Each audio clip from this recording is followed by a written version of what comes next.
Mummy जी क्या है, छाती पे चढ़ेगी क्या? नहीं मम्मी जी, वो मैं तो ये कह रही थी आपके पास दवाई मिलेगी? किस चीज की? वो मम्मी जी कल रात से उल्टी आ रही है, चक्कर आ रही है, वीकनेस फील हो रही है और मन कच्चा कच्चा सा हो रहा है और कुछ खाने का। तो बेटा ये घबराने की बात थोड़ी ना है, ये तो खुशी की बात है नहीं? मैं दादी और तुम माँ बनने वाली हो।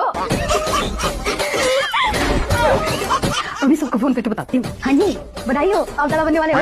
हाँ मिश्राई ना, बधाई हो, आप दादी बनने वाली हो। आप क्या बनने वाले हो? लो बेटा जूस, बच्चे की सेहत के लिए अच्छा होता है। अच्छा, लो जूस।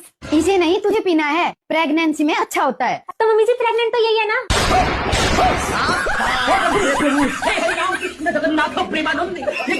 हाँ मम्मी जी, रात से इन्हीं की तो तबीयत खराब है। आप ही ने कहा था घबराने की नहीं खुशी की बात है ये।